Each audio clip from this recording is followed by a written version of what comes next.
Welcome into Eyes on Golf. I'm Jeff Eisenband. My producer, Sam Brief, is getting ready to join right now. I want to say right off the top, if you're clicking on this podcast and you see Christina Kim's name, we did an awesome interview with her that is going to start at a time that I'm putting in the description here. So if you want to go right to that, if you want to skip right to the interview, you can go right ahead. I'm guessing it's going to be somewhere around the 15 to 20 minute mark that will start with Christina. So that's right there in your description. Sam and I got to talk about the week in golf right now. And Sam, I'll say off the top, I brought this up to you off air. A producer at PGA Tour Live said to me, I started listening to the podcast and I loved the segment with your producer. So I don't know if that was producer bias because he's a director, or you've got fans out there. Shout out to Mike Lacey. Hey, Mike Lacey, thank you. I think that's got to be a little bit of both, right? Like producer game recognizes producer game, but hey, 1 for 1, that's 100% hit rate. Briefly speaking, already a smash hit. This is Briefly Speaking that we're starting with, and I think it's great to have these conversations too, because Sam, sometimes I can also be, stuck in tunnel vision a little bit, being around people in the golf world. I try to get off golf Twitter. I try to get off having an echo chamber of conversations just with people in the golf world. Last week, I decided to release what I called a mini pod on just the SSG Strategic Sports Group deal that was announced with the PGA Tour. This was a deal that we had heard was coming in the works. This group of billionaire owners, sports owners. By the way, we had mentioned the Ricketts family in the original SSG. I don't think I saw their name in the current SSG, so I don't know what that means. But Fenway Sports Group taking the lead on a lot of that. $3 billion coming into the PGA Tour via SSG at a $12 billion reported valuation for the PGA Tour. I've already expressed my reaction to this. I think it's all good news. I think that we were always going to see, we had that interview that we did with John Nucci a couple weeks ago, right at the end of the new year, about how everything post John Rahm was going to be dealt with from a legal standpoint. And we always knew that there was going to have to be some sort of American group of private equity that was going to have to come in first, based on what the Department of Justice was asking. So that happened.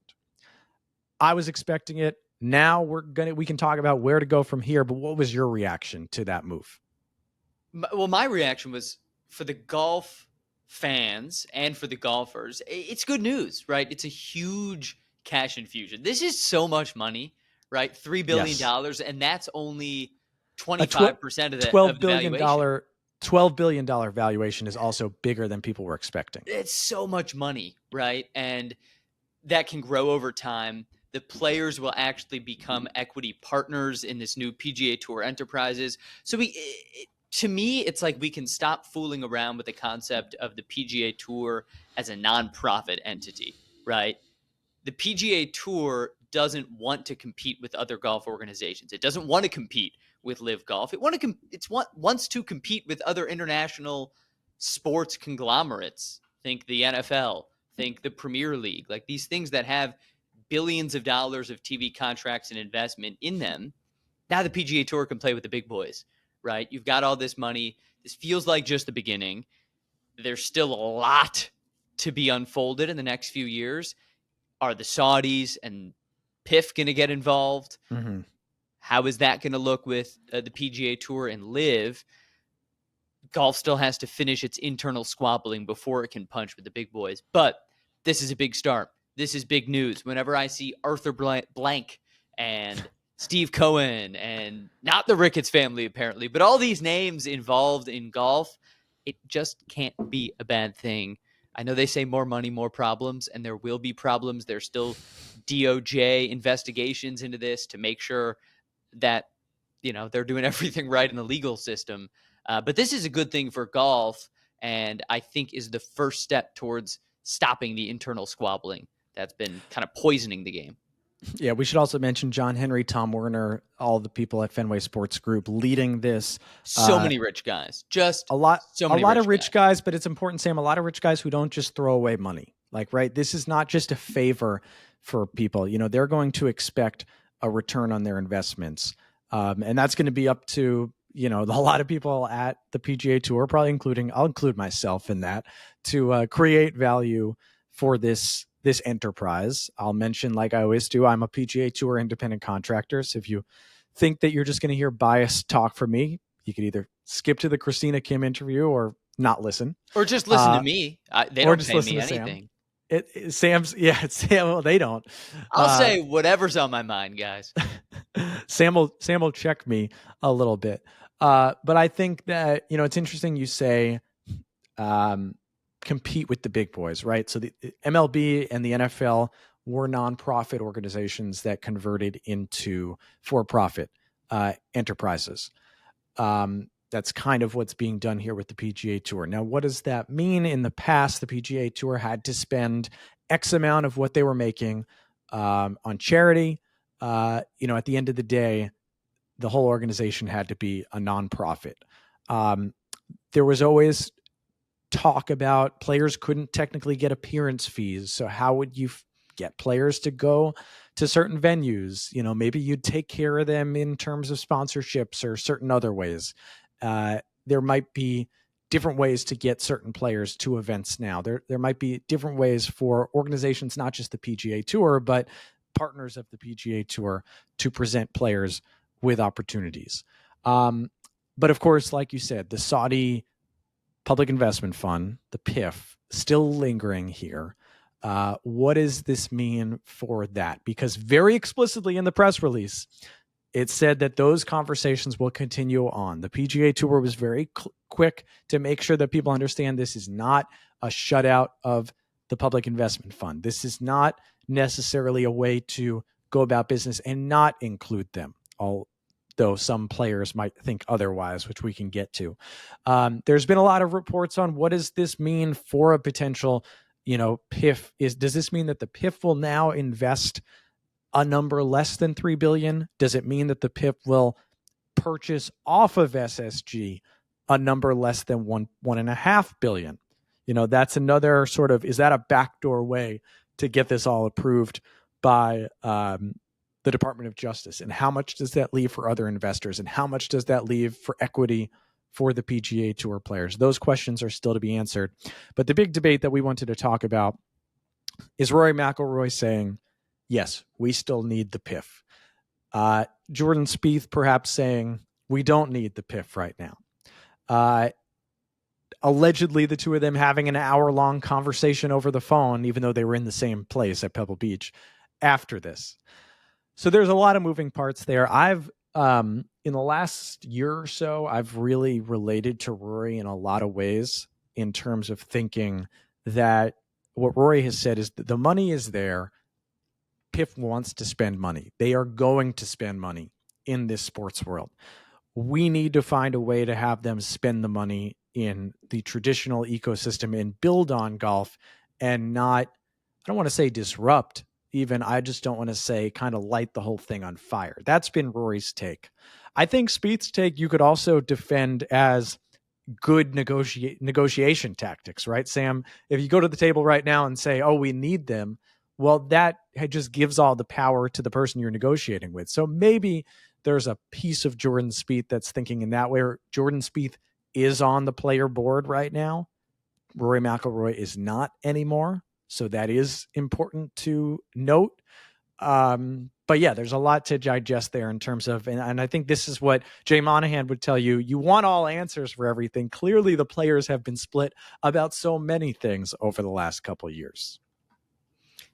This drama between Spieth and McIlroy, it's juicy. I mean, I'd pay money to hear that phone call. Apparently, Rory McIlroy also left the PGA Tour player group chat because he was so enraged by this at first. I guess before the two of them hashed it out on the phone.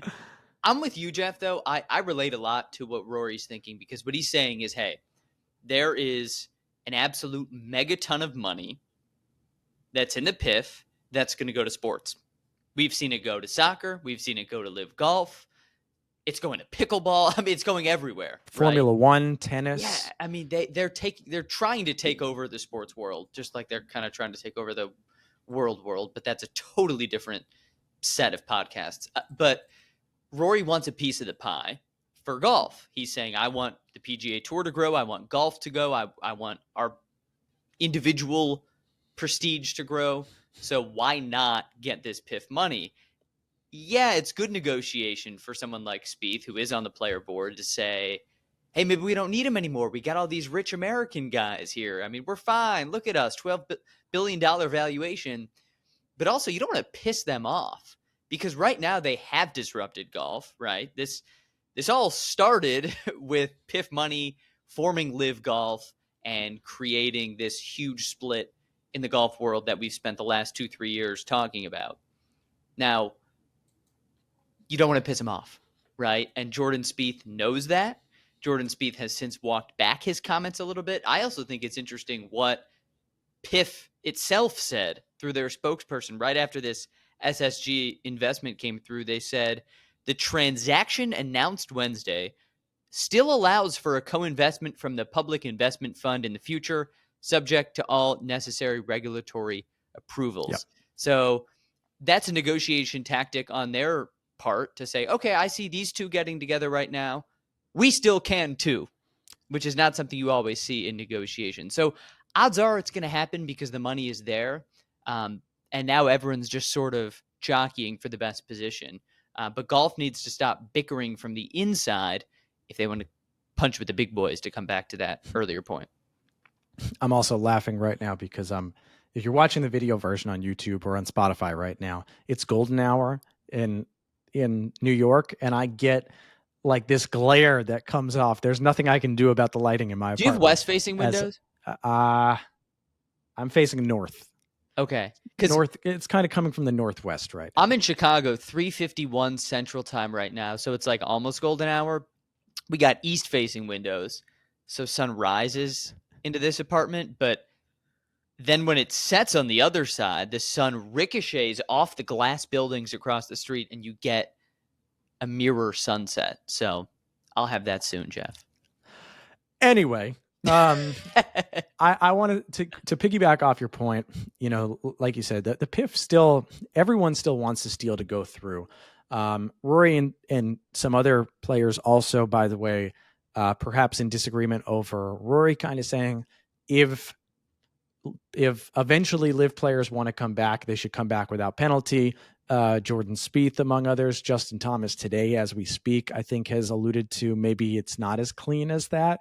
I think it's important to note that some players have not resigned from, like Brooks Koepka never resigned from the PGA Tour, which means that he has been paying, whether it's him or the PIF paying it, someone has been paying his fine every month for being in violation and not being in good standing of the PGA Tour, but he has not resigned.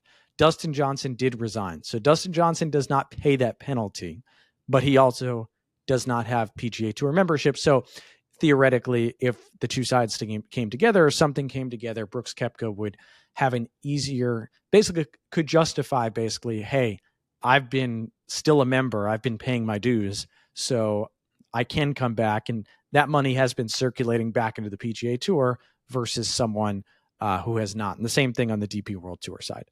But I think that's also a good way to segue into what you're talking about, that I have been saying this over and over, and I can't believe that I have to say this to people who aren't, maybe their mind changes just as time goes on, but the Public Investment Fund does not want to prop up an entire golf league and pay the overhead for an entire golf league and try to eliminate the PGA Tour. That has never been their goal. And that's why when they release a statement like what you talked about, they still want to have a deal. Yasser Al-Romain did not sit down with Jay Monahan on CNBC this year because he didn't want to have a deal.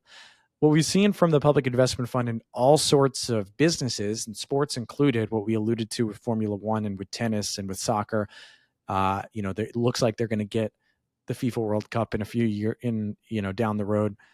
They want to be part of the ecosystem in sports, but they want to have their own chunk of it. They want to have a Formula One event. They want to have an ATP WTA tour event. They want the WTA finals to be in Saudi Arabia. They want big events. On the golf side, they would love a major championship or the tour championship or some sort of second players championship or something to be played in Saudi Arabia. That is a goal of theirs. This has been a gigantic negotiation in a lot of ways for them to get what they want, to get in with businesses, to muscle their way into that world. And I think some live players, based on what they said, don't necessarily understand that. I don't know if Greg Norman understands that. There's been a lot of, hey, let's topple the whole thing. Let's build it back up. And that's not good business for the public investment fund. What is good business for the public investment fund is to get in within an investment for a sports entity that live sports seems to be the best way to print money in this country, the best way to continue to create revenue. Golf has been hot over the last couple of years. There was a particular time the public investment fund wanted to get in. I'm sure they want to be part of manufacturing. They want to have tournaments, like we said, part of that ecosystem, come to Saudi Arabia, promote the resorts that they're building, promote everything that they're doing. So at the end of the day, I think that still makes sense. And to a question that I can't remember if you asked here or off air to me, it's still all about creating that sort of world that everyone comes together, and there is this public investment fund arm of the way the golf ecosystem is. And I think that we're going to come to that at some point. I talked about it on the last podcast that 2020, there's a lot of reports that this wouldn't get approved by the Department of Justice till 2026 at the earliest. There's also a lot of talk of a negotiation reaching some sort of agreement before April, before the Masters, with that extension push. So I don't know exactly what's going to happen, but I think that, yes, to Rory's point, that probably you're not going to win necessarily by just trying to outlast the public investment fund. I think that there's going to have to be some sort of merger, might be the wrong word, but some sort of co-investment or some sort of coexistence. And when I say coexistence, I don't mean two separate tours. I mean, it could be a tour within a tour, a section. I keep saying that I think the Aramco Team Series on the LET side is a great way to look at what we might have of Live Golf down the road for big events around the world, Aramco sponsored team aspect, or maybe a team series that happens after the regular season. Something like that is going to happen. It's just a matter of everyone getting together and getting that across the finish line. It's also just easier for PIF, which I think is a huge piece of this, Jeff, right? Like, you alluded to this with the overhead of running a league. You're paying employees, you're staging events, you're dealing with TV broadcasting, contract negotiation, all the stuff that goes into running a complex golf ecosystem. That's work. That's investment on your own end. It's much easier to just throw your money at something that already exists, a la the PGA Tour, and then benefit from that, which is exactly what the SSG guys are doing. And it's what PIF clearly wants to do, because why else would you go on CNN a few months ago? Why else would you put out the statement last week saying, oh, we saw this news, we can still be a player in this? And I think they know it's best for them, it's best for PGA, it's best for golfers, and at the end of the day, it's best for golf fans if this all just becomes one thing, to put it as simply as possible. Yeah, and I've brought up in the past that there's, I don't know how to put, there's that at the end of the day, I could go a lot of ways with this, Sam, but that this is all gonna, Yasser Al-Rumayyan is the chairman of Saudi Aramco. Like, he's got bigger things going on than golf right now. And so that's where we're all headed. The Saudis have, the public investment fund has some of these guys on the hook for contracts of 3 or 4 years. So they kind of have a budgeted time, I think, that if they end early, great, but they're not necessarily rushing as much as people might like them to. I'm talking about golf fans, because they can kind of keep stretching it out to get the best deal possible as long as the runway that they've allotted is still there. Before we get into the Christina podcast, I do want to talk about world ranking points, because Joaquin Niemann wins Liv Mayakoba, shoots a 59 in the first round, beats Sergio Garcia in a playoff, outlasts Jon Rahm, and then immediately the first thing he says is that I'm not in the majors, because he is not in the top. He's not ranked high enough in the world. He didn't win a major. He didn't finish high enough in majors last year to get major exemptions this year. And by all accounts, you could argue he's the best player in the world, not in the Masters, not in the US Open, not in everything. Next week, the PGA Tour is going to go to the Genesis Invitational, where he had one of the most dominant wins of the last decade 2 years ago, and he's not going to be there because he's a part of Live Golf right now. I'm exhausted by the conversation, and I'm not going to be someone that sits here and tries to tell everyone they're wrong. He knew what he was getting into. Carlos Ortiz, who's one of Joaquin Niemann's best friends and teammates, mentioned today as we speak, talking to Colt Knost, that they were told that they were going to get world ranking points, and they haven't gotten them yet. So someone was out there saying, no, we got this. You guys are going to get world ranking points, whether it was Greg Norman or someone else. And they didn't get them.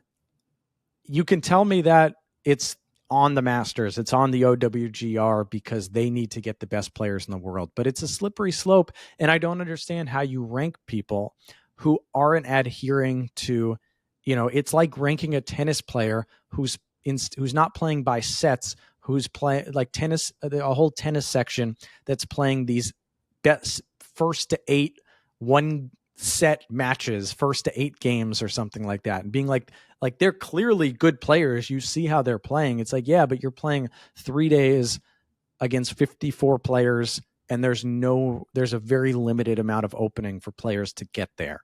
Like, that is the exact opposite of what the official world golf ranking stands on, to create a universal form of ranking anyone. So I feel like, of course, they're going to point the finger at everyone else and say, well, you see how I play. Of course I should be in. There's a lot of talk about maybe the majors need to have their own sponsors exemptions, 5 spots or something, to get these guys in, handpick.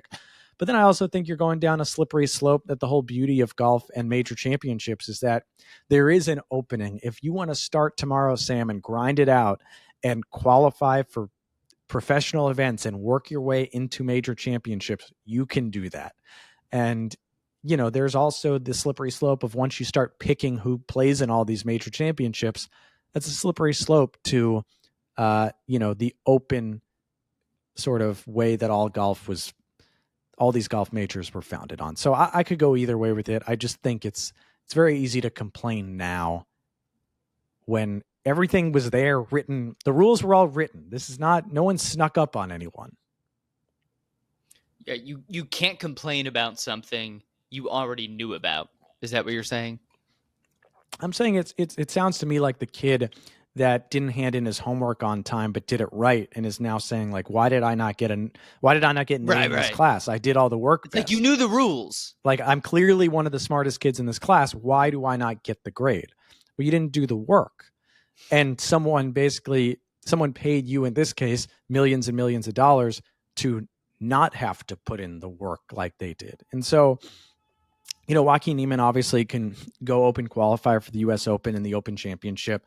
Seems like he's done enough already to get into the PGA. So it's really the Masters that's the biggest problem. And he was in the Masters last year, finished T16, 2 shots out of an automatic spot in this year's Masters. So he had an opportunity, the same way that some of these other individuals are getting opportunities. I feel like it sucks, and I don't know what to tell Joaquin, because of course we want to see the best players in the major championships, but this wasn't a surprise. Like, it was in all the, and I hate to be a rules guy, but like, people tried to throw this at you for the last 2 years that this was the case. This is not something that snuck up on anyone. So that's a whole other conversation. And maybe that's a chip that the PGA Tour can put in its pocket and say, this is our negotiating chip. Like, you want to get back into the majors, you have to help us reach some sort of agreement. I want to say a couple more things just before we get into the podcast, Sam. I will back to Joaquin Niemann, I guess, for the 59. I said to my brother who was a big Jimmer Fredette fan in college. I said it kind of reminded me of like, look, Jimmer Fredette scored 75 points in a game in China or whatever. It's like, and people will say that the true strokes gained of Joaquin Niemann's round was actually one of the more impressive rounds. I think Data Golf had it as like the third most impressive true strokes gained round. So I'm not going to take away from him doing that, but I do think the pressure of playing Live Mayakoba with a shotgun start and knowing that you're already paid and you're not even thinking about the cut, or you're not thinking about positioning necessarily as much as in other cases. So that's just how I look at it. The whole at Live Golf as a whole, my takeaway from this weekend was a little bit of, it's like watching elevated EuroLeague basketball. Like, I enjoy watching other forms of basketball outside of the NBA. Casual fans might not think it's that interesting. Diehard fans might think it's fascinating to watch a Real Madrid versus Barca EuroLeague game. But it's still like, if Luka Doncic went and played in Europe right now, I would be disappointed that he's not playing at the highest level. Even if they paid him you'd be $100 million disappointed that all a of year. the game's best players are not in one league, which Yes. is what it boils down to. You've got a group of guys in Pebble Beach, a group of guys down in Mayakoba, and they're not doing the same thing. They're playing the same sport, but it doesn't look the same, and it's just not the same level, and that's frustrating. It's like, if I've said this before, it's like if the NBA, if basketball, you poached like James Harden, Luka Doncic, Joel Embiid, and then a lot of like some veterans, like I imagine a PJ Tucker out there playing in this league. Maybe a Pat Beverly. Yeah, like some names, some personalities. Yeah. Lance Stevenson comes out of retirement to play on a team. And it's like, oh, there's no NBA game on. Like, these two teams are playing against each other, part of this 6-team, 8-team league. And like, it's good basketball. Like, it's good to see James Harden and Joel Embiid and Luka Doncic play again. Like, yeah, I'm not going to say it's not. I'm not going to say that it wasn't, there were big names playing golf this weekend. It just, and I think it's funny because the way that Live Mayakoba ended, I don't want to be like, you got it handed to him person, but doing a 4-person playoff as the darkness came, like with no Pebble Beach on because of, lighting, or because of weather. I get it. I get why people got something out of that. But until the playoff, most of the stuff that I saw on Twitter and in the internet sphere was people upset that music was playing the whole time. People upset, like, oh, do you remember Kevin Na exists? Like, he was next to Richard Bland when he got this hole in one with no one watching. So the narrative changes quickly when there's a good end. And I think that could be a good finish in any sport that is fun to watch. I don't think that the same narrative will go through this Las Vegas versus Phoenix weekend that we have coming up. I'm right with you, Captain. I wasn't sure if you were. I know you were in the notes that you sent. You were talking a little bit. Did Liv win the weekend? Well, they won the weekend only in what the PGA didn't do, which is play on Sunday, which was out of their control due to the weather. But it's still not the same. If this James Harden, Luka Doncic, Lance Stevenson league had a game on a night where the NBA didn't play, I don't think I would sit there and watch and say, oh, they won the weekend. Like, they crushed the NBA. They embarrassed the NBA. Like, no, the NBA just didn't play that night. It's not like that product shined to the extent that I think it could. But yeah, I guess they did because the PGA was washed out by weather, but that's weather. I think they got 54 guys, 10 to 15, you could argue with me, matter. And it's a shame that they're not playing the best golf right now, even if their family is accumulating transcendent wealth. Wyndham Clark, we'd be remiss if we didn't shout him out. A 60 at Pebble Beach. That's 12 under at Pebble Beach. The course record. Incredible outing. Easily could have been a 59. Made a miraculous bogey. Also, the last 3 putts for par, 2 putts for par, 1 for eagle at the end, or 2 putts for birdie, 1 for eagle at the end, just came up short, all on the right line. If you're going to have a 3-day winner, having it be a guy who set the course record at Pebble Beach feels pretty justified. I'm not sitting around as much as I would be saying, oh man, I wish that we saw that last round. I'm sitting here saying, the US Open champion last year and the Wells Fargo championship winner, and a guy who's probably going to play on the President's Cup team this year after playing on the Ryder Cup team, prove that he is all that he's chalked up to be right now. And a win is a win. So kudos to Wyndham. We got Christina Kim coming up, LPGA legend, Sam, multi-time winner out there, Solheim Cup player. We'll get into all of her accolades. She has become one of my good friends in the broadcasting space, and I was really excited to do this because she's still chugging away. She's about to be 40 and still playing on the LPGA Tour, which you barely see anyone playing at age 40 on the LPGA Tour. You don't see it that often on the PGA Tour as well. And on top of that, she's got a lot to say about the golf landscape right now, a lot to say about her career, a lot to say about mental health, and of course, a lot to say about fashion. So I'm excited, Sam, for the people to hear that. Yeah, of course, I have a vested interest in this, so I want you, the people, to listen. But this is one of my favorite podcasts, and I listen to a ton of podcasts. She's awesome. She is awesome. This is the type of interview where like an hour or even 10 minutes in, you'll be like, yeah, I would get lunch with her just to like hear her stories. And also, I just want to add, so cool, the intersection of broadcaster and tour player, right? Like that's something that's really rare, almost unheard of in any other sport, which is part of why we love golf and why it's so unique. So you guys will love this. So Christina Kim coming up right now on Eyes on Golf.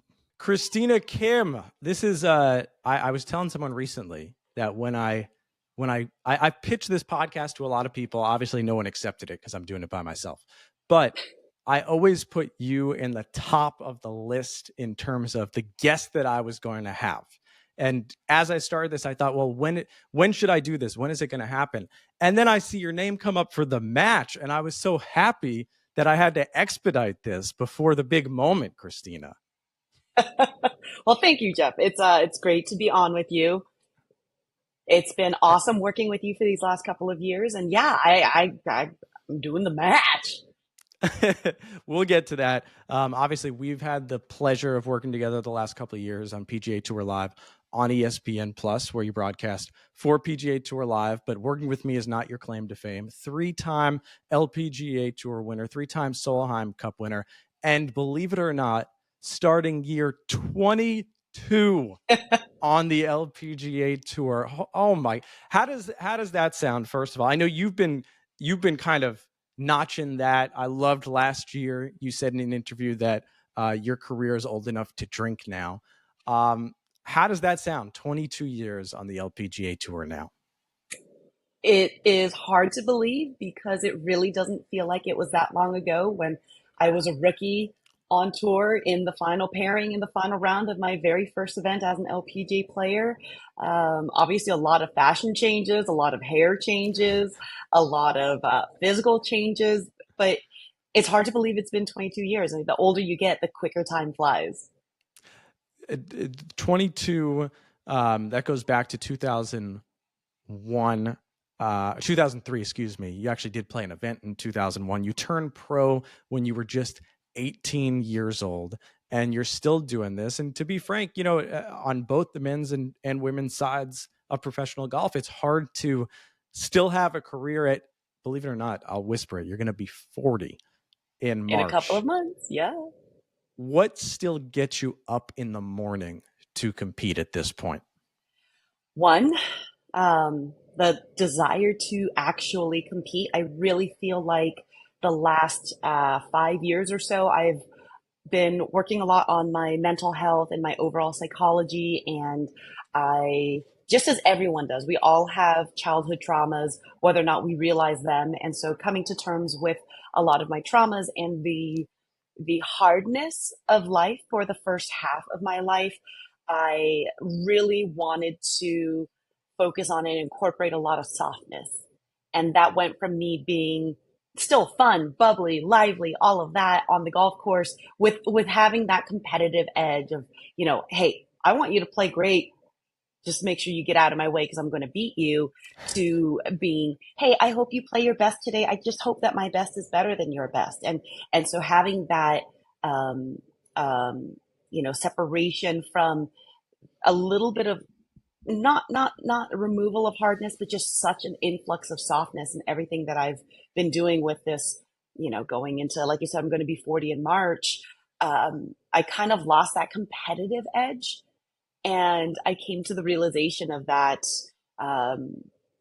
honestly, not that long ago. And I was like, I used to like beating people, and so I've rekindled that love and just the overall evolution of the game of golf, my game of golf, the way that I play the game. The older I get, the more experience I have.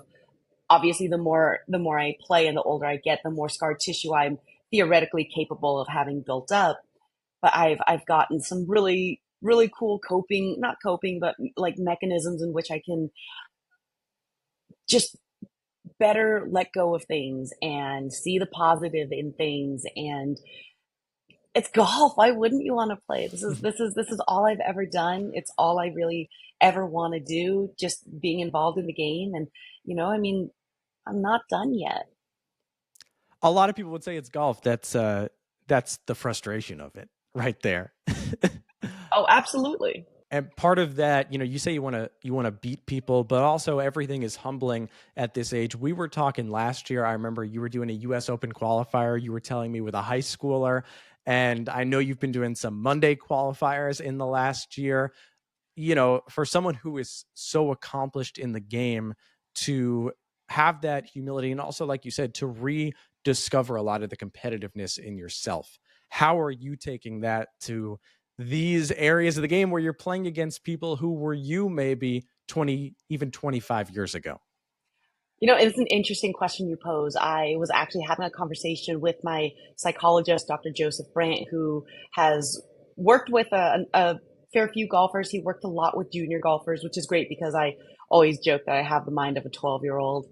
And so for me, just, he asked me point blank, he said, do you enjoy the qualifiers? And a lot of the time I did not, if I'm being perfectly honest. I went from being a tournament winner, a Solheim Cup winner, not ever knowing what a Monday qualifier entailed other than playing golf, to now I realize the beauty of it, because he was mentioning how he's like, I've got some clients that they don't even bother going to the Mondays. And I was like, why is that?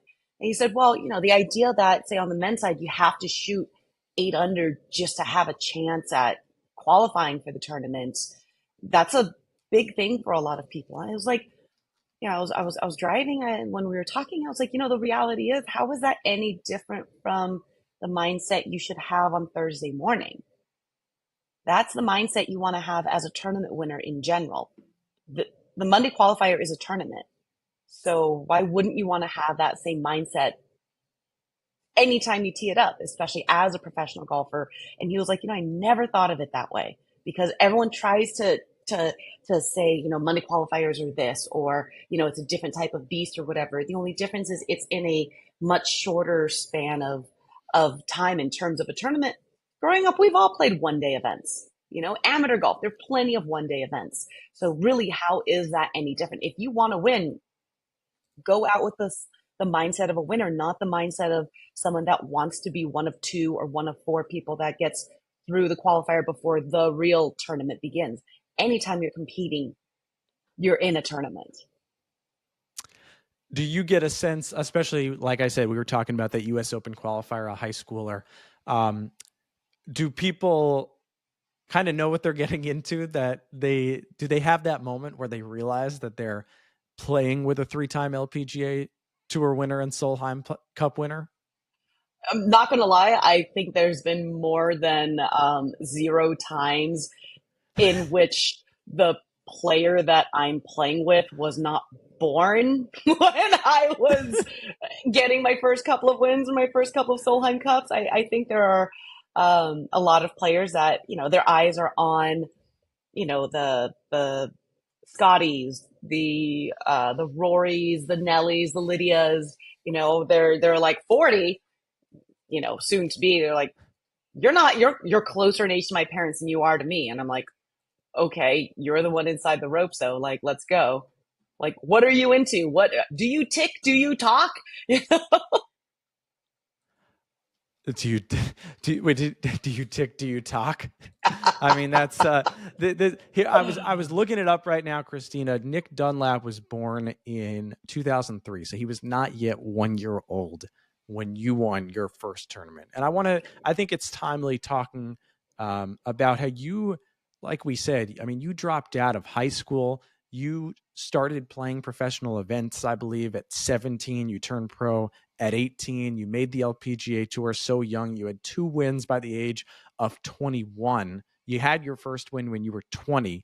So now you look at a player like Nick, because it's a lot of conversation right now about, is now the time for him to go out? Second youngest PGA Tour winner since World War II, Jordan Spieth being the other. And I think Spieth was a guy that was such a prodigy that got to Texas. And I don't think he was thinking he was going to stay there that long. He was always going to come out early. Nick Dunlap comes out early. He has an emotional press conference leaving Alabama. You're leaving a lot of those youthful years behind. You're throwing away what you might have expected was the next few months on a college campus. So for someone like him, when you look at these players coming in so young, what mindset do you take? How do you feel about them knowing that you were in a similar position? Well, like you said, I had my first 2 victories by the time I was 21 years old. I was technically 18 in the first 2 rounds of my first LPGA Tour start. Celebrated my birthday during the 3rd round, where I ended up shooting 62 and going into the final pairing in the final round. Not to I don't know flex. if I mean, these are just facts. I've got the empirical data to prove it. They're not flexes. I try to avoid compliments or talking down to anyone. I just like spitting I facts. didn't also add Christina, youngest player ever to $1 million in career earnings on the LPGA Tour. But go ahead, continue. At that point of my time, um, the reality is, can you think back to when you were Nick's age, when you were my age, Yes, when I turned I pro? was not ready for this spotlight. But what did you know? Nothing. There's a beauty behind that. The lack of experience, to an extent, really does give you that sense of ignorance is bliss. You look at all of these kids; they all sit there and say, "I'm going to be number one." And Mhm. things are different now than they were when I was Nick's age, because I didn't even know. My father and I didn't know you could petition to potentially have gone to the LPGA Tour below younger than 18. We didn't even know that was a thought. Mhm. It was just, we're going to go and we'll do what was back then called the Futures Tour, which hadn't even been fully acquisitioned by the LPGA at that point. They only gave out 3 cards the year that I played, and I got my card $242 behind the great Lorena Ochoa. You don't know anything, and so maintaining that oblivion is a beautiful thing, combined with the increase in technology, in the the access you have to knowledge around the world. To, quite frankly, they didn't have NIL. I mean, realistically, a few years ago, they didn't have Yeah, NIL when I was that yeah. age. So they're these kids, and they truly are still kids. Because I think 18 is a I don't know if I would think that 18 should be deemed an adult. Like, go ahead and buy your cigarette and porn, and yeah, you can vote and you can enter the military, but I don't know if I would consider you an adult at that age. The reality is, these kids are conditioned to be professionals, and with the influx of athletes talking about mental health and showcasing the real sides, not the ugly sides, just the real sides, the consequences of being a professional athlete. I feel like a lot of these kids really are a lot better prepared than I was at that age. But I was just literally young and stupid. I was just like, let's just go. Like, why not? Like, this is my dream. I didn't know until after I made the cut in the US Women's Open as a 17-year-old amateur that I could make money doing it. That is part of the reason why I turned pro, because I was like, I was like, I was academically gifted, growing up. And Hmm. yes, I left halfway through my junior year. I took, back then it was a California proficiency exam, and they were like, I was in AP classes, what have you. And I was like, I want to go and I want to play. This is what I want. And so they said, you are technically sufficient enough to have the equivalent of a diploma. So I was like, I'm out.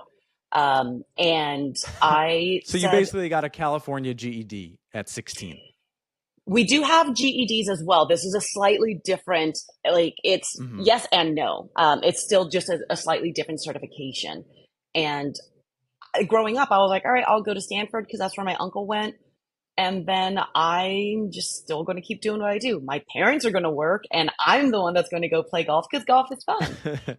And I didn't know you could make money. I knew who Tiger Woods was when I was a kid because I was like, I have no money. I'm a child, but I want to give him money. So I understand why he's a professional. I didn't realize that you can make money playing golf. And I was like, so you're saying that I can do what I love and turn that into a career, into my livelihood? Like, let's freaking go. Well, let's transport ourselves back to that, the 2000s. It's not just, you, like, I remember being a kid and seeing Michelle Wee West around the same time as Freddie Adu, these 14, 15-year-old kids getting opportunities to play at the professional level. And, like you said, the NIL, there was no NIL back then. We saw NBA players jumping to the pros right out of high school. Different time. You, by all accounts, like you said, you were a straight A student. You were not someone that necessarily was apathetic to academics while you were a junior star. And between you and your family, were you all pushing for the move to go pro young, or was this something that you told your parents, this is what I want to do, this is what I'm doing? Well, my father initially had the plan of having me start playing golf to obtain a college scholarship. Again, these are things I didn't know. I didn't have a grasp of. I had no concept of money. It was just if I needed something, we had it. We didn't have much growing up. We weren't country club kids. We were range rats.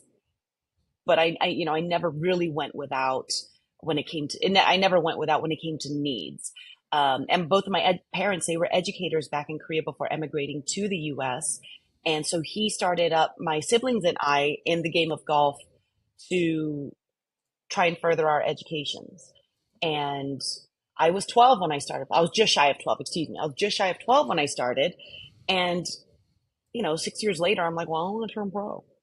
And my parents, we all talked long and hard about it. And, I had my 62 in the US Girls Junior Championship, which was tied for the lowest round in USGA history of any USGA championship. Up until that point, till Billy Horschel came in and shot 60 a couple years later in the US Am, if I'm not mistaken. And my parents were like, okay. And we had played some, again, what were Futures Tour events. I lost in a playoff, my very first Futures Tour event. Growing up, my dad, he would walk the fairways of every tournament that I played in with a tripod and 8-pound camcorder. And so he would record me and we would go back and watch the replays of every round after every tournament. So when the LPGA came on, I thought simultaneously, oh my gosh, are you still going to be doing that when I'm their age? And secondly, I think we got channels crossed. I had no concept of what professional golf really was, but my parents did. And so after a good amount of talking, it was a couple months where we thought about things. And my dad said, okay, let's try it. We'll go and we'll do the Futures Tour. We'll go to Q School. We'll go from California over to Lakeland, Florida, which is about an hour outside of Orlando, and we'll give it a go. Like, let's go out there, let's win. You're still going to be 17, so you're going to play as an amateur, but let's go and let's do this. And I go and I end up medalist in Q School that year. And so for them, these were just things that were continuing to reaffirm the decision that I had in my mind. There was a hot minute where my dad thought that I was maybe making a big mistake because I played in what was the South Atlantic Ladies Amateur Championship in Ormond Beach, Florida, which is just outside of Daytona Beach.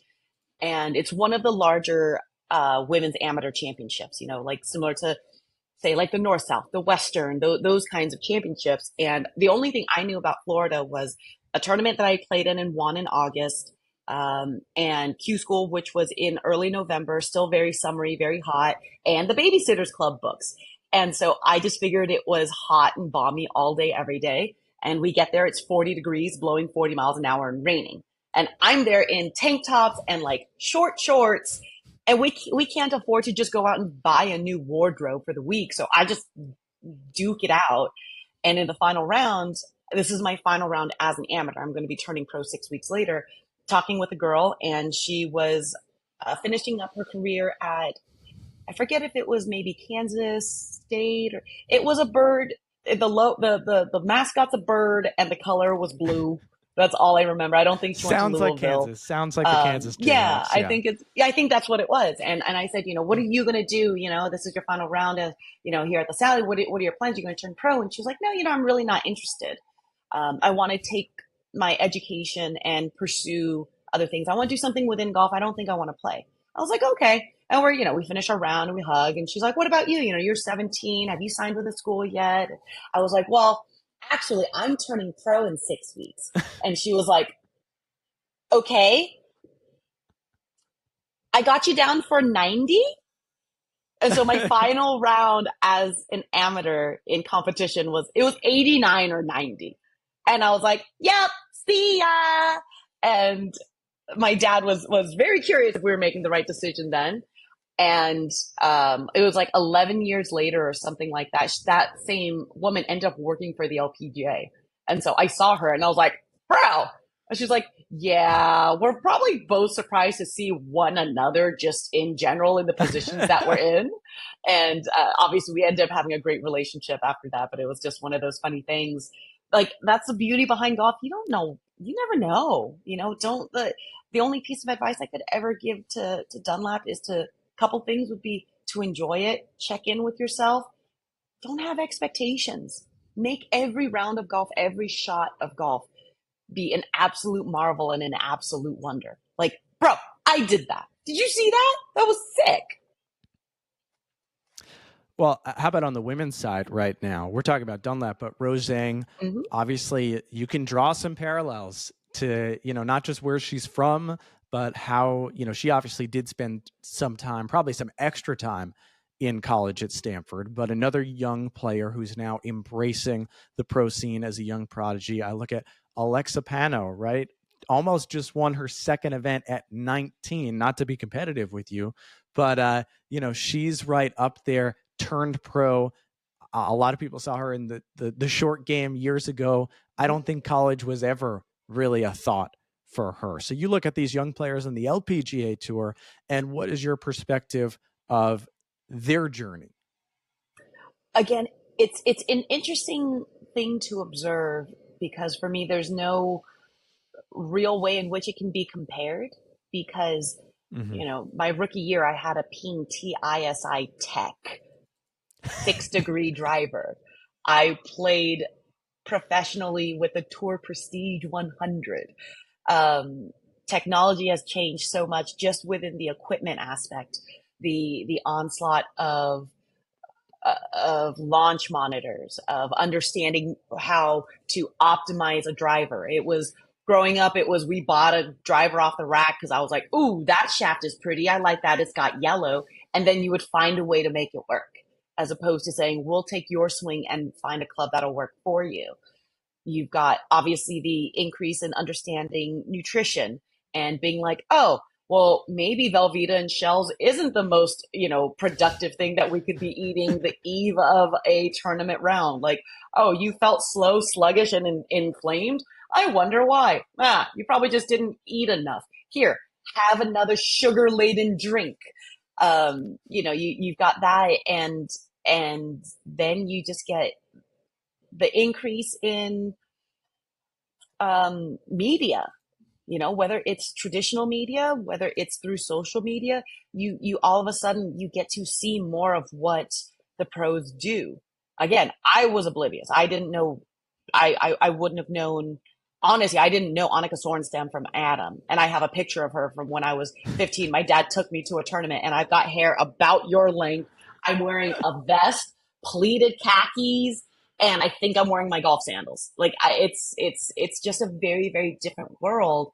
But these players are so much better prepared theoretically than we were when I was turning pro, when Paula Creamer turned pro couple years later, when Morgan Pressel turned professional. Like there's a list of players, and then you go and you think about the players from outside of the United States, whether it's in Europe, whether it's in Asia, and you've got plenty of players that are, like Mel Reid turned pro. She didn't go to a university. She elected to turn pro at a young age. Ai Miyazato was a professional at a very young age over in Japan. That's almost the norm in a lot of places. So it's fascinating. These kids are a lot smarter than we were when we were turning pro, though, I think. And I don't say that to knock us down. It's just I've got the empirical data. We didn't have the Google. I had MapQuest and the Rand McNally Atlas. I didn't have Apple Maps or Waze.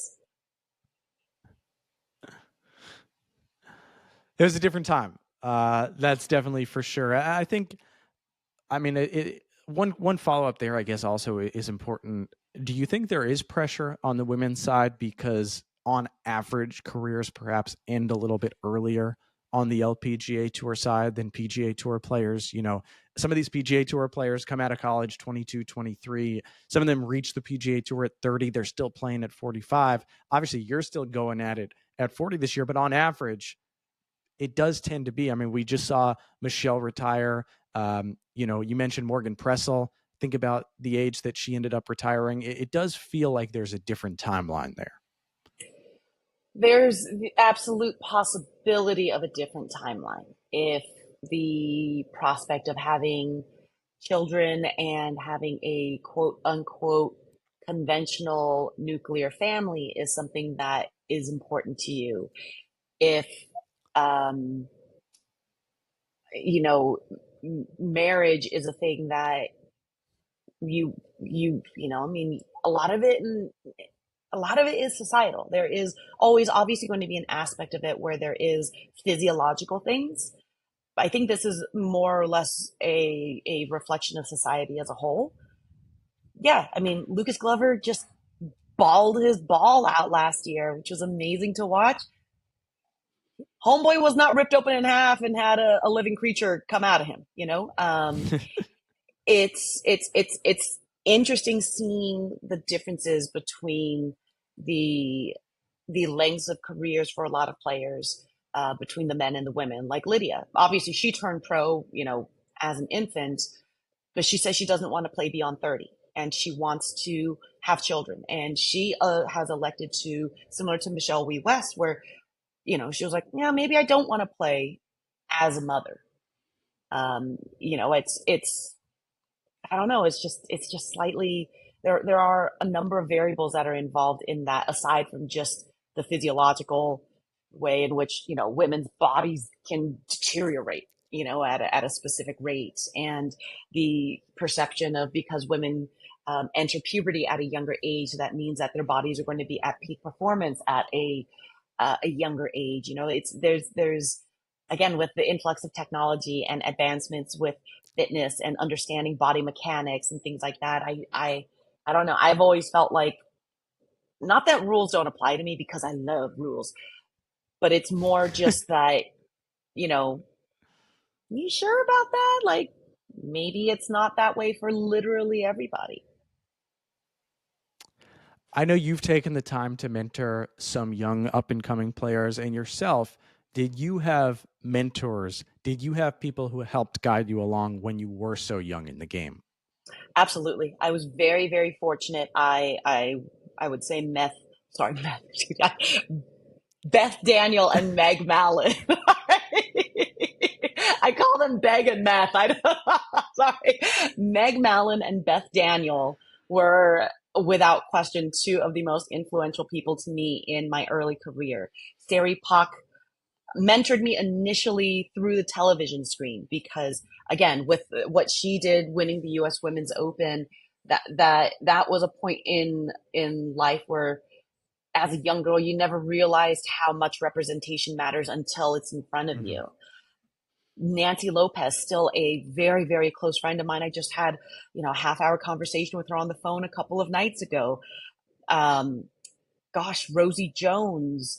My very first tournament as a professional, Rory told me, hey, as a right-handed golfer, we should always have the golf bag on the right side of the tee box. Like small things like that. Heather Daly Donofrio was, at a point, going into my career, like I was already in my career, was the first LPGA player that I was like, hey, I'm going to go and have a drink with you. Like, like things like that. And Paul Bamer, who is a recently retired from the LPGA, he was our club repair guy / club fitter / confidant slash our tour father, our psychologist, smack you on the, like metaphorically smack you upside the head kind of a thing. Like he was, the number is very, very, very long of the number of people that have influenced my career, my life, the way in which I conduct myself, the desire to want to mentor the younger generations behind me. And, my parents were huge influences on me as well, because they raised me to believe you help people and you ask questions, and don't just ask why over and over and over, like actually ask questions, because with answers comes knowledge, and with knowledge comes power. And what about in reverse now? Who are you mentoring? Well, I mean, I would say throughout my career, Michelle Wee West and I don't know if I would really say I mentored her. We were just like blood sisters is really the best way to put it. She was my ride or die. In recent years, I mean, Mariah Stackhouse, I've known since she was 15 years old, 14 years old. Lexi Thompson, I've known her. I played with her in the final round of her first U.S. Women's Open. And which was a long time ago. It was at Oakmont in 2008, if I'm not mistaken. And she and her father, Scott, and I are all pretty in close. A lot of U.S. Opens. She's been playing in a lot of majors. Yeah, it's amazing. Amazing. But, I mean, I don't think I'm necessarily there, in my opinion, with Rose Zhang. I've known her for a number of years. I wouldn't consider myself a mentor. I'm just more like, what's fetch these days, tell me about the drip and the Riz, dog. But there are a few players. Think about the symmetry. Mean Girls came out, I believe, in 2005 or something like that, around the same time the Mean Girls musical is coming out in relation to some of these current players. Now, you talk about all the mentoring. I don't know if anyone taught you how to dress of those people, but it's even, Christina, I think when we were working together for the first time about 2 years ago, my dad was so excited. He's like, you got to ask Christina about all the outfits. Like what was, and that's not our first conversation. We have had some fun with it over the years since. I know even when I invited you to this event via email, it was kind of your profile picture that popped up was like the goth, I want to say, like the phase that you had. There's like chain links around some of your clothes. Everything's black. I mean, you can look at the pictures, the pork pie hats, the fedoras, the earmuffs, rainbow outfits. I'm going to call it a reverse beret that you've been wearing recently. You can correct me if I'm wrong. Recently, only since 2003, with a very short stint of the fedora, which, my God. Well, that's true.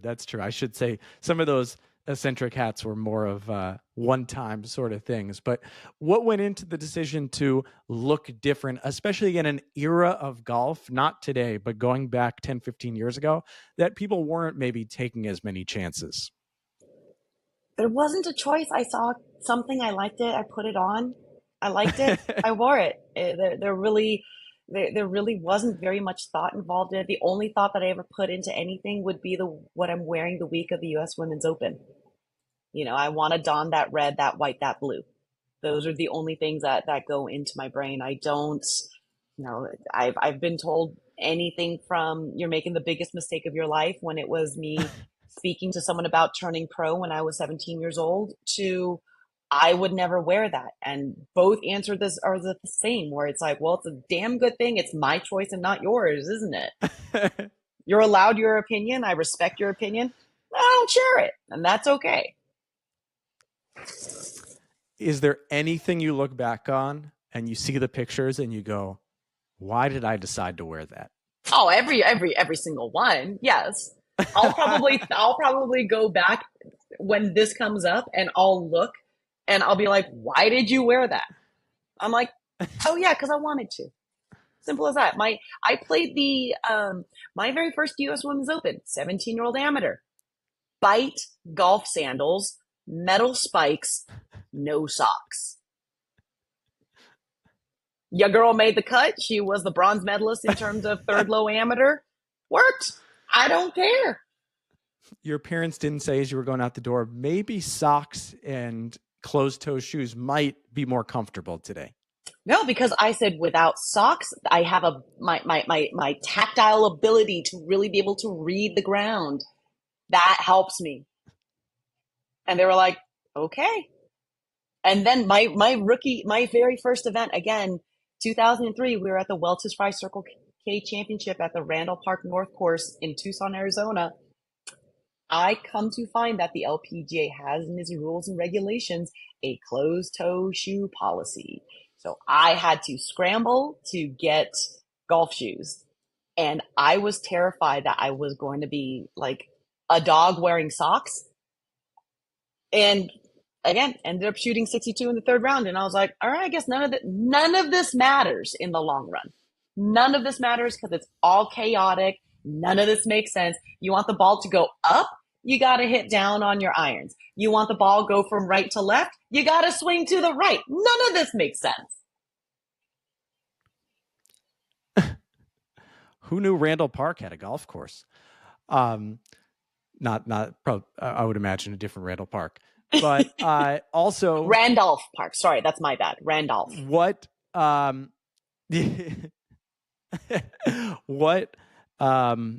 what is one outfit that you look back on and that you love that you wore when you look back? Honestly, the one that you're referring to with the fedora, the one in the profile the black picture? plaid, white shirt on top or underneath a tight black shirt, a black leather choker with some sort of a dragon amulet on it, tight black pants, and a chain wallet, except said chain wallet attached to my yardage book cover. Yes. Fact. You were probably the only player that played with their wallet actually in their pocket, like they were going to the store. Yep. Did you Loved wear that it. for actual competition, or was that just a photo shoot? That was practice round, and that was the very first time that I met Scotty Cameron himself and got a fitting with Scotty himself and spent time in Scotty's office with him, and we were cruising around on these cruiser bicycles, these old school Schwinn bikes from the 60s. I'm trying to imagine some players today getting nervous and putting on like their nicest outfit to meet Scotty Cameron, and you come with a chain wallet. It's different. Yardage book cover, chain yardage book cover. Because I'll show you. I'll send you some photos. I have a couple of photos where said chain is like wrapped around my 5-wood shaft, like mid swing. With that, let's transition to broadcasting today, because in the last couple of years, you've obviously done a lot more on-air work, not just with the PGA Tour, elsewhere as well. And like we said, coming up with the match, which is going to be happening with Rory McIlroy, Max Homa, Lexi Thompson, and Rose Zhang. When it comes to broadcasting, when did you think about getting into it? And obviously we say it, I mean, your career is still very much happening. I believe you played 15 events last year. When did you hit this moment where you said, you know what, let's try this? I believe it was in May or June of 2020. I received an email from a dear friend of mine, Laura Neal, who was the senior something media high up within the PGA Tour.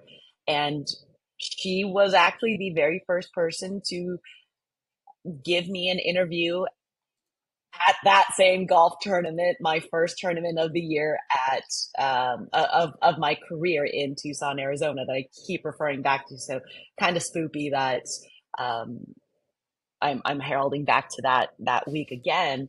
She was the media liaison, the media coordinator for the LPGA at that time. And so I got an email from her and she said, "Hey, we are going to be doing PGA Tour Live. This is what PGA Tour Live is. This is what we want to do.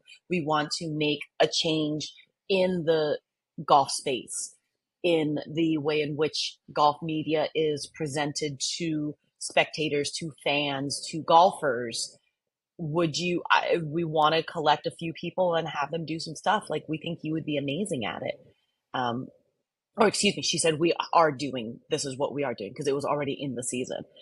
And I was like, me?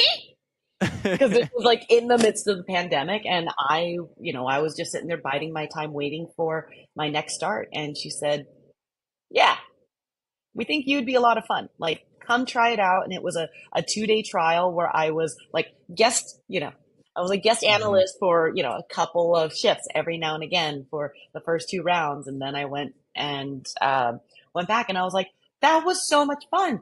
The only difference between when I'm sitting there watching the final round of the PGA Tour with my boys versus when I'm here doing it on TV is I'm not actively eating, I'm not swearing, and I'm wearing pants. That's so fun. And so I never honestly thought that television commentary would be a direction in which I would venture into, because I've always just been so dogged of, I'm going to play golf. I'm going to play golf until I cannot physically play golf anymore. And when I physically cannot play golf anymore, I'll probably just go crawl under a big oak tree and just let nature do what it does, like a wounded No, no. badger or something. Now with a microphone. Now with a microphone, exactly. But yeah, it was just sort of a chance opportunity.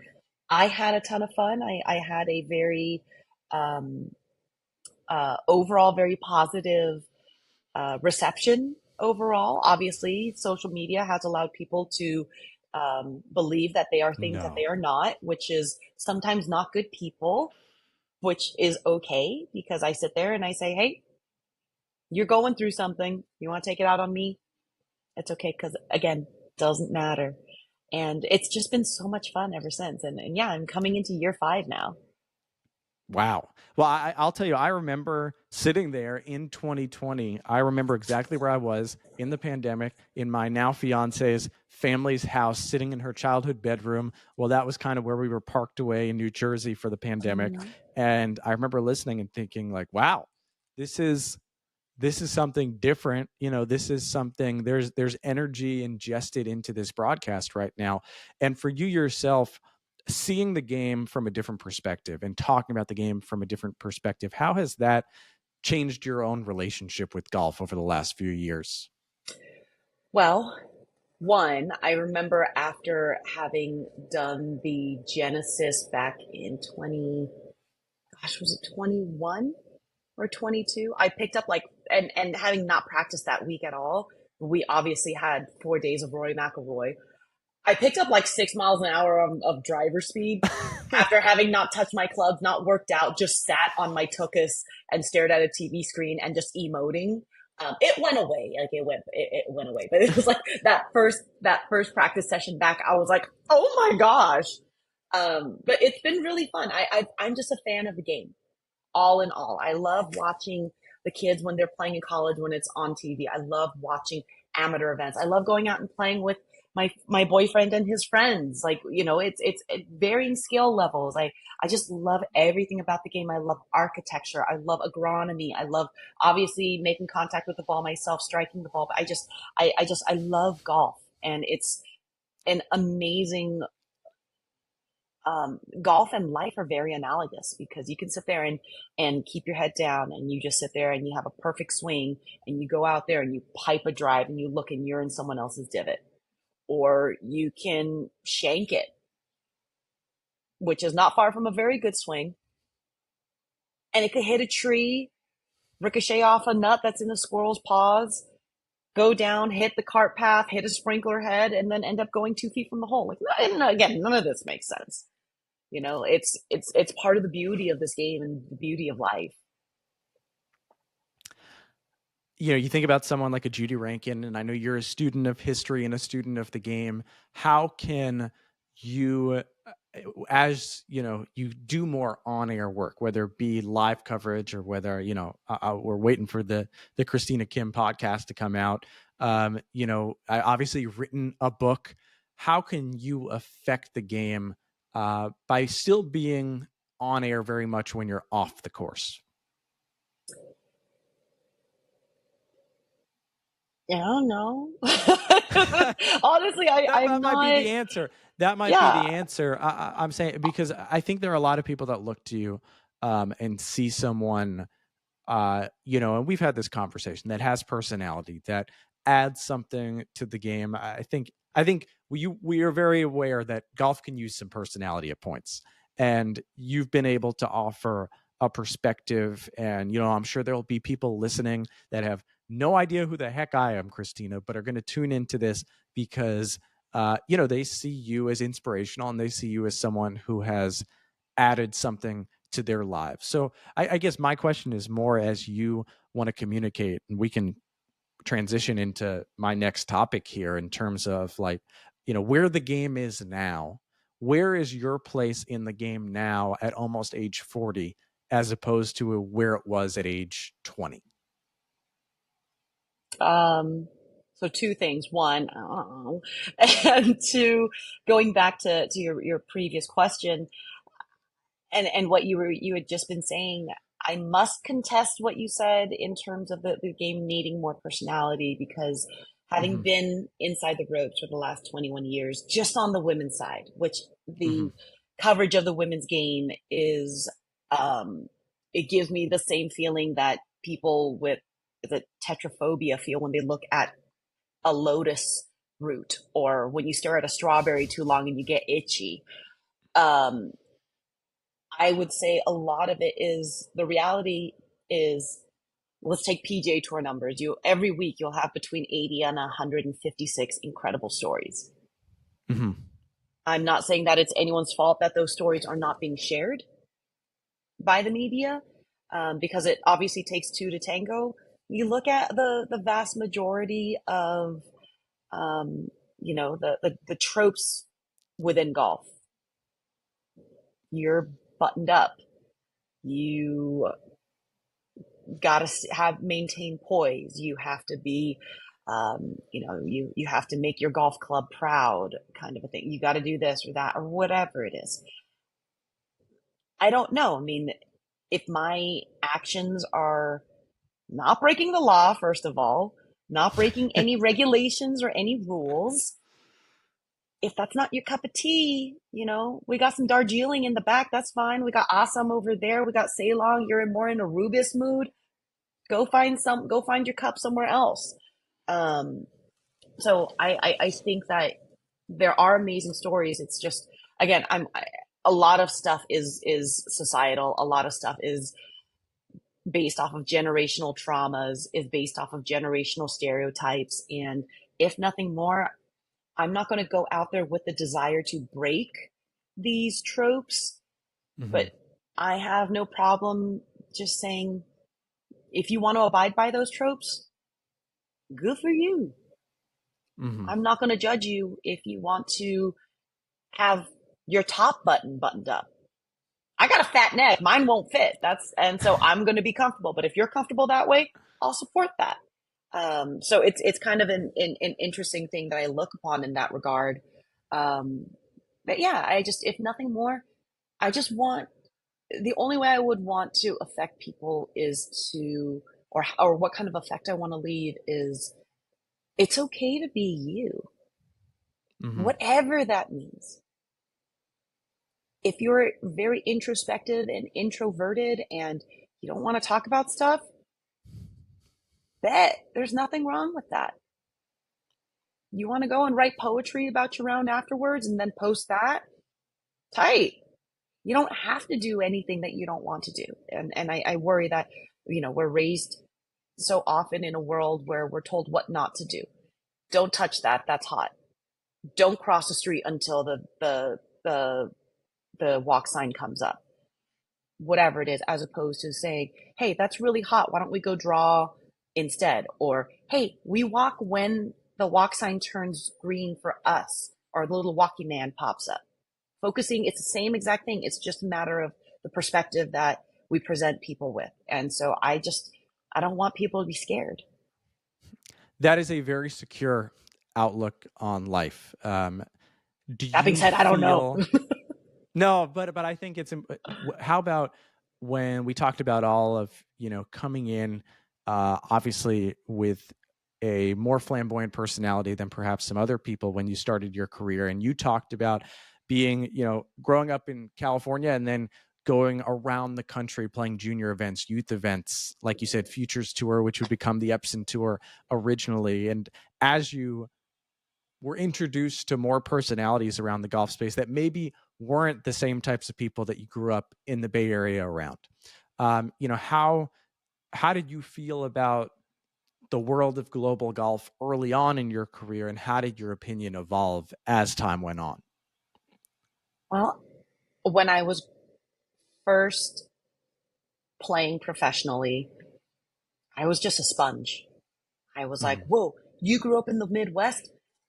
Tell me about your corn, and then I would learn that there's far more than corn. They've got soy, they've got cows, they've got, they've got amazingly warm-hearted, kind, generous, good people. You're from, you're from Alabama. Like, what's it like over there? To get, like, for me, it was just, I wanted to learn one as I traveled, and learn about people as I traveled beyond just the people that I was playing with. I love being able to come into a new culture and immerse myself in it, and learn what was the cuisine like, what was the fashion like, what are the politics like, no judgment either way. What are the things that hold the city together? What kind of sports are they into? Why is it basketball, or why is it football, or why is it hockey? It's hot in Nashville in the summertime, like just things like that. Or what is one thing that you can tell me about your city that you love? Mobile, Alabama, the original home of Mardi Gras, like something like that. I just love learning. And so being able to come across people of different backgrounds, of different socioeconomic upbringings, of different political views, of having political views, of different ethnicities, of different heritages. Like, it still blows my mind that my boyfriend is, like his family heralds back to this. I'm aware of at least 5 generations of them being in America, whereas I'm second generation. And like, that's wild to me. These things are just so beautiful and so incredible. And it has evolved where my hunger for learning these things and learning the ways in which people operate and the ways that people think, that hunger has become more and more voracious, bordering on insatiable. Well, I think so. I'm going to hold up here. I sent you a picture that I was reading this on the subway yesterday. Oh yeah, that's an outfit that I don't like. It was cashmere. swinging from my heels. Confessions of an LPGA star. Christina Kim with Alan Shipnuck. Everything you said to him, I hope you realize, was on the record, Christina. I've known him my entire career. I'm acutely aware. We had a podcast together, he and I, actually. That's right. Mm-hmm. So, and so for him, for this book, I was able to, Amazon, got to me a little late, but I was able to read as much as I could, especially the early portion, to try to, just kind of get a taste. Like, I've known you the last couple of years, but trying to get back into the mind of young Christina Kim. And then I read this beautiful article that a guy named John Paul Newport wrote about you in the Wall Street Journal in 2010. Now, there were some fun quotes in it. One that I'll read is, he said, when it comes to, or you said this, I don't know if you would say this today, but you said, when it comes to equipment, I'm a total slut. I've never signed an exclusive deal with any manufacturer because I want to be able to spread it around to different companies. I think that speaks to 25-year-old Christina Kim. But also, this jumped out to me. You said in that interview, the only place I really feel at home these days is at a Marriott. And that's different than the Christina Kim that I know today that we've talked about. I believe your move from Orlando to Ocala feels like you found a home somewhere. And Orlando, at the peak of your powers, was kind of jupe life in a lot of ways, in terms of being the center of, Tiger Woods obviously ending up in Windermere. And, that was such a big part of golf in those years. Around your early years, especially, what was the Orlando golf scene like? Well, first of all, I must say I'm very happy not being in Orlando any longer, but I will Mhm. defend it with bared teeth and broken nails because it has no relation to that hashtag jupe life. Homie, don't do that. Homie, don't do that. One individual who lives down there now that did settle in Orlando initially is not the epitome of hashtag jupe life. That is a no. Um, This could be a great battle podcast separately. But go on. Again, I got empirical data, son. Very different down there. Very different. There is a very distinct reason why I never faced my compass south to look into where my next place was going to be. But that being said, it was, yeah, I mean, Annika lived there. David Ledbetter lived there. Tiger Woods lived there. Bubba Watson was there. Gary Woodland was there. Everybody was there initially.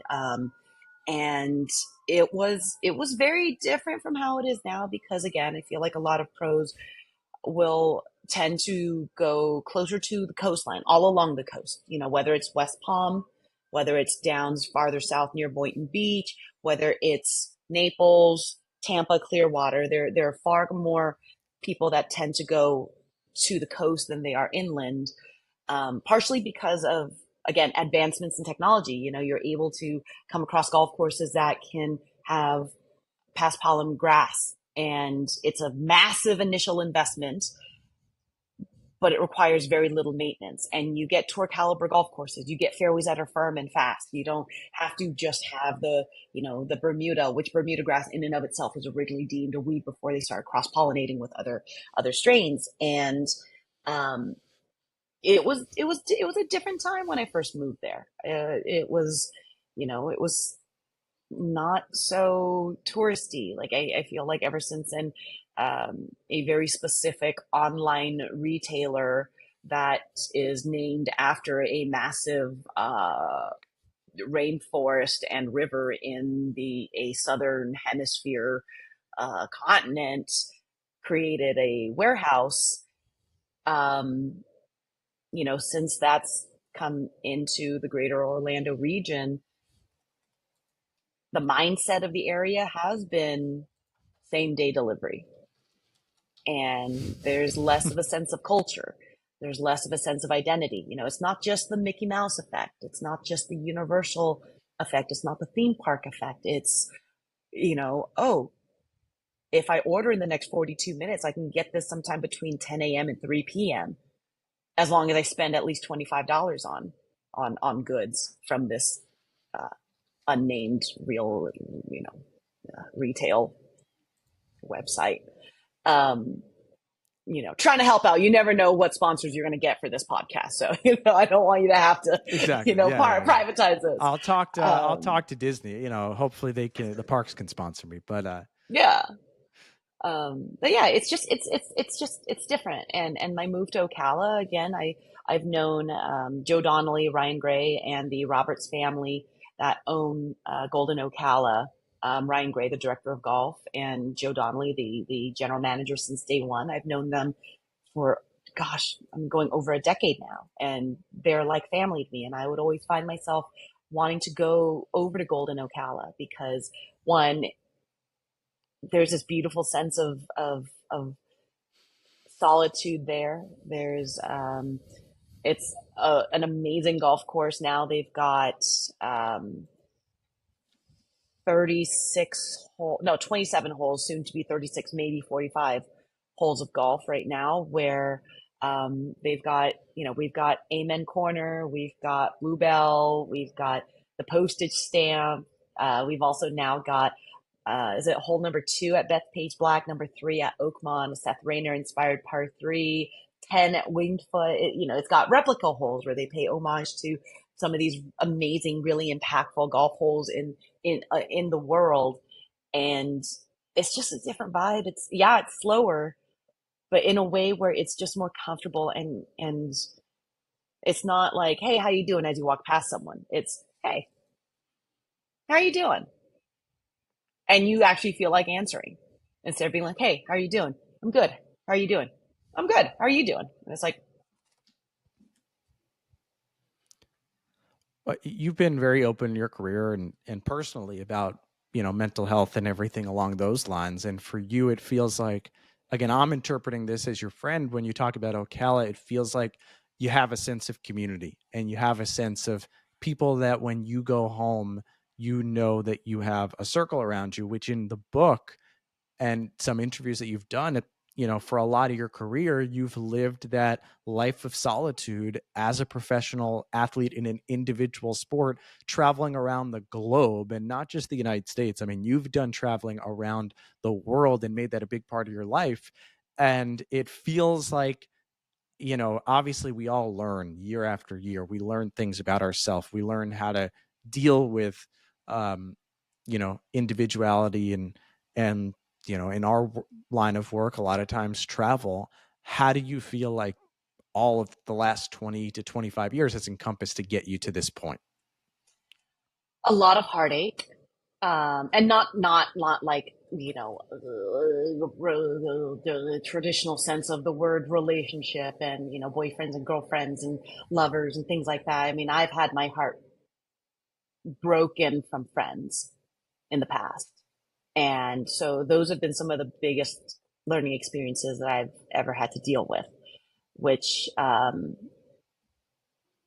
have really allowed me to start off with a traumatized, scar tissue laden um, shell that I now, again, through a lot of psychology and therapy, have learned that, a lot of the survival tactics that we learned growing up, um, as a result of certain traumas, and everyone's trauma is different. Like, it could be something as simple as, like, there was this one Girl Scout that, like, called me stupid, even though I just scored 100 on my times tables thing. That it could still be a trauma for that specific individual. So trauma is not, it's not like I witnessed someone being unalived or something like that. Um, they turn from trauma resulting in survival tactics to being able to go from having that control you to being able to understand it, live with it, be able to not even feel like you have to control it, but understand it to now where it's a superpower. And so for me, I have, like you said, a great sense of community. And a lot of that is because of my boyfriend. Um, he has, again, talking about, the multiple generations of his family, and my parents were first generation. So it's only been us and them to an extent, and seeing his 96-year-old grandmother. I mean, there's 4 generations, Christmas time and the holidays, in a household that get together. And it's astounding. And the communication level and the communication style of different people that you witness in a family, in a community, has actually strengthened my specific intimate community with my family back in Florida, which has been amazing and remarkable. And the the release of pain and trauma, and being able to turn these survival tactics into superhero powers has been just remarkable and incredible. And Everything that I've gone through the last 20, 25 years, the last damn near 40 years, I'd do it a million times over if it would get me to where I am now. Actually, I want to talk about your family for a second, because in the book, again, that came out in, I believe, 2010, so a long time ago. Based off the 2009 season. Based off exactly. Yes. And I think you talk a little bit about your relationship with the Korean players on tour, and, being a Korean American, and sort of where, how relatable were you? I think you kind of say the Koreans might have looked at you as, how relatable are you to them? And obviously it's now been 15 years since that season. How has your relationship with the Korean players on tour changed over time? Well, shoot. I mean, there are multiple facets to that diamond of a question, because 15 years ago, I was still one of them young ones. And Korean culture very much has a huge, they put a huge importance on respecting your elders, to the point where if someone is born December 31st of 1990, and then their twin is born 18 minutes later on January 1st, culturally, you're like a year apart, even though it's a matter of minutes. And so there is a beautiful thing when it comes to the respect of elders. So when I was, when that book was written, I was still one of the younger ones. Or it's probably more accurate to say there were definitely players that were older than me. Whereas now, I'm like I'm like the Mr. Miyagi of the Korean players now, or just like this wizened, grizzled old thing. Although I was told last week at an event, there were a couple of girls, Lydia Ko was one of them, was just like, you look younger this year than you did before. And I was like, well, thank you. His name is Andrew. And so it's very interesting, because now, like players, they, instead of me doing the bowing, because that is again part of the custom, and it's something that I do hold dear and I do relish in, I'm the one getting bowed to, and I'm just like, oh, did you drop a quarter? Because and I'm just like, what'd you lose? And then I'm just like, oh, dude, get up, like, we good, don't worry about that. And it's fascinating. It really is fascinating, but it's, again, I mean, technology has made the world so much smaller, and technology has allowed for, you can sit there and Duolingo while you poo, so you can learn any number of languages, and that wasn't really a thing. When I was, when the book came out, it was like Rosetta Stone or die. Like that was the only option. And I'm just like, okay, well, let me go get my 17-inch MacBook Pro that weighs 14 pounds. It's the only thing that'll fit in my carry-on. And then take the 8-disc set of the Rosetta Stones, kind of a thing. But yeah, I would say that now, generationally speaking, Korea has changed culturally. The culturally, fashion is a lot more out there. There's more color, there's more texture, there's more, not even style. It's just fashion has evolved in Korea very much in the same way, where it's like, hey, these Gen Alpha kids would not have been able to survive in the days of the millennials, because can you imagine going through puberty wearing low-rise pants and crop tops? Enjoy your biker shorts and oversized sweaters and Crocs, kids. It's fascinating. Well, I didn't even realize you ruffled some feathers in Korea back then, just because you commended Apollo Anton Ono, which was persona non grata back then in Korea. He was fine as hell. Why wouldn't I congratulate him? But it was a different time. It was, for sure. Sorry to interrupt you. I've been receiving death threats from, they'd be called netizens. So they would be basically, everyone talks about like online trolls, and I'm like, oh, honey, we've been dealing with this for a long, long time in other parts of the world. I'd received death threats going as far back as 2006 for me having the audacity to be expelled and evicted from my mother's womb outside of the motherland. Like, again, no reason whatsoever. And I'm like, all right, like, I'm still here. So, okay, yeah, keep talking. So when the Twitter trolls come at you, you've been through. You were doing this before technology was at its place. Right now, Oh, honey, yeah. I remember back. Gosh, I am back in the day, years old. I remember back in the day when Twitter was a beautiful, kind, wonderful place in which you could actually just connect with people in a different country, and there would be no ulterior motives. It was just, Nicholas, you're a 14-year-old from Peru. That's awesome. What's it like over there? How do you know what golf is? And then 4 years pass by. Nicholas, you graduated from high school and you're going to university. I am so proud of you. Like, to now me just being like, well, that's a bot and that's a bot and that's grammatically incorrect and mean, but that's about all I can say about that. It's fascinating the ways in which everything has changed. I know you gotta get to practicing. You gotta get to spending some time with family. You got some things to do, but I do want to ask before we go. Like we said, like we started, you're in year 22 right now. The LPGA Tour, you've seen it go through every form and facet, every change, everything that's gone on. Right now in 2024, what do you want to see going forward from the LPGA Tour? There's a lot of rumors right now. There was a potential merger coming with the LET. There's always rumors about, Daytona and Ponte Vedra merging together with the PGA Tour up the road.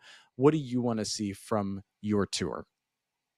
What I want to see from my tour in 2024 is continued increase in purses, is continued recognition of women as golfers and not golfers that happen to be women. I want people to see us as humans and not as women. I want the year of badassery to continue on because last year was a pretty badass year. And I want people to be happy and I want there to be celebration. And I am still very proud of the overall sense of unity that the LPGA Tour has because it has not had to be faced with some of the things that our male counterparts have had to face. And I want there to be continued transparency and conversation. And I want there to be fights because people don't understand certain things and then they learn and they're like, oh, my bad. Like stuff like that happens. I want there to be continued education. I want there to be barriers being broken. I want questions to continue to be asked. And I have said I am not going to leave this tour until it's in a better place than where I came in. And it is in many respects better than when I came in. But there are a couple of ways that I think I'm not done yet as well. So what can you still do? I can still play. I can commentate. I can be part of that force of encouraging my friends to ask questions. And I can provide my friends a safe space to ask me questions because I have a couple of people that I know that they think that I am a walking rules and regulations book. And a question will be asked of me, and I will say, well, per page 64 in our rules and regulations, X, Y, and Z. And then I actually affirm their thought and belief. But I want to make sure that my fellow players feel like they have a safe space and that it's okay to talk about your mental health and it's okay to not be okay. And it's okay to go through it and your feelings and your thoughts are valid.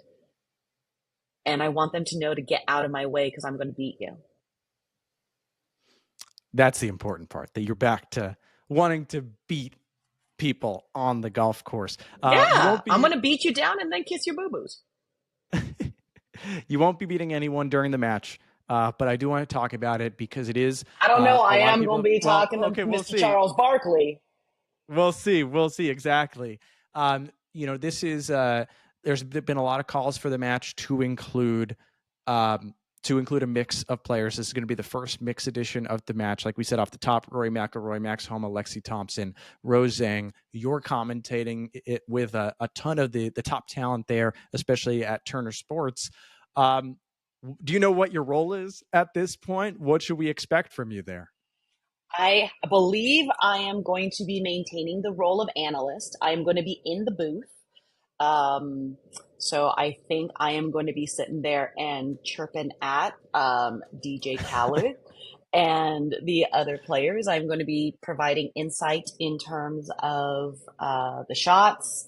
I'll be chirping. I'll be chirping at anybody and everybody, because me saying I want to beat you, it does not have to be strictly with golf club and ball. That's right. I'm sure there will be ways that you, like you said, Charles Barkley, maybe will catch a stray from you. It's going to be you, Ernie Johnson, Charles Barkley, Trevor Immelman, Catherine Tappan, DJ Khaled, and Paul Bissonnette. This is a motley crew of characters who I can't more like wait. Suicide Squad, I think. I just but can't better rated. Yes. I just can't wait for you to merge with those personalities. So that's coming up. That will be in West Palm Beach at the Park Municipal Golf Course there. That's on Monday, February 26th. I think I'm going to be in Jax the day before. Maybe I need to extend and head down to South Florida for that. Make a quick trip. Got my mind thinking. Absolutely. Christina, before I let you go, anything else? Like I said to you before we started, we could go 10 hours if we wanted to talk about your career. We went more. You gave me more than enough time than I could have asked for. Is there anything right now that grinds your gears in golf that you want to talk about? Grinds my gears? I mean, doesn't have to grind. Yeah, I mean, I don't know what the whole hullabaloo is about the ball rollback. Like, I'm sorry. Do you want Marion to maintain relevancy or don't you? Do you want Oakmont to maintain its relevancy? Like, tuck it under your waistband and be okay losing 5% off the tee. This is about the game as a whole. This is about the future of the game. It's about honoring the past of the game, and it's about being able to keep the game in a place where we can all play it. Or in other words, tuck it in your chain link yardage book. And, no, take your chain link yardage book and roll it and then put it in your pocket. That's what I ended up learning needed to be done but before every shot. Well, I'm going to have to post that clip with the picture that I know we have on the internet.